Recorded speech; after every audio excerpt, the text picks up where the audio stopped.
Here's a little bit of bio about myself. In general, I'm about getting the truth and the facts out, so I do these presentations and videos to get the truth out. In general, I'm going to walk you through the price of gas, just look at some of the trends. I'll look at the hidden costs of gas, including fuel, taxes.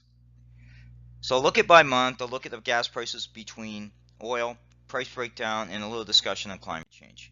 So this chart gives you kind of an idea of what's happening. But if you look at the middle part of the chart from 2011 to 2014, that's about the hike when we saw oil barrel prices significantly high. And therefore, the price of gasoline was reflecting some of that. However, if you move forward to 2018, prices of oil have come up about 20%, but we're still seeing a more increase in gasoline. Part of that's to do with is Ontario and Alberta have implemented carbon pricing or carbon tax, and that's reflected in the numbers. This kind of gives you a good check to see what's happening in the price of fuel over the past since 2010 and some of the percentage change. Here's where I want to focus a good chunk of time is looking at the chart. So the far left hand side kind of gives you a breakdown per liter how much the components are when you pay at the price. What I subsequently did is I looked at the household spending on transportation. They roughly come up what I think is a fuel cost. So the average is about $2,500 a year for fuel costs. It might be a little higher or a little lower depending on usage. And then what I did is I basically broke it down into components. So 1/2 of basically your average fuel cost is taxes. And the carbon tax itself is basically costing you about $110 per year. For what?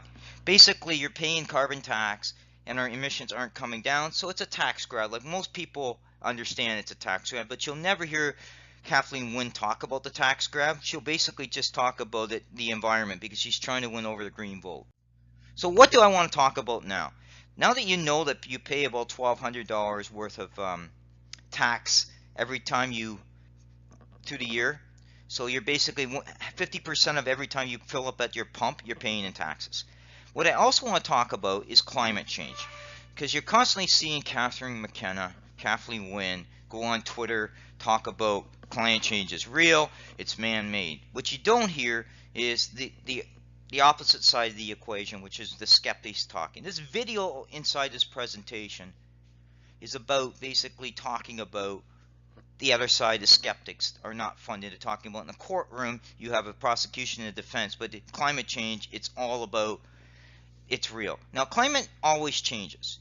To say there's a correlation between climate change and man-made is a fallacy. And that's something people need to understand more, is you're never going to get a truthful answer. Another good question to ask people. If climate change was real in terms of the water was rising, then coastal areas would be a big problem. So why is the condo market in key areas in Australia, key areas in Florida growing? Banks don't give money to areas that are going to be flooded. They're not going to fund those mortgages. So you'll never hear that discussion from Catherine McKenna. You also won't hear Catherine McKenna talk about clean technologies companies in Canada in general don't make money. So we're funding unprofitable businesses. You won't hear that talk. The other thing you won't hear her talk about is the environment's 3 major pieces: land management, water management, and air quality. Canada's got some of the best water management and air quality laws in the world. But implementing things in Canada won't matter if China and India don't clean up their act. The other thing too on land management, you take urban sprawl, you take a city like Houston that grew pretty bad. Part of that is they ripped up farmland. They ripped up wetlands. That's nature's way of managing water. When you do that, water's got no place to go to kind of allocate out. And you'll never hear that discussion. What you'll hear is the powerful of the hurricanes. But what you won't say, there's more people living there and more things not being done to protect it around it. You won't hear that. But what you will hear is the constant belief that CO2 is the cause of all this. CO2 is the foundation of life. Plants absorb CO2.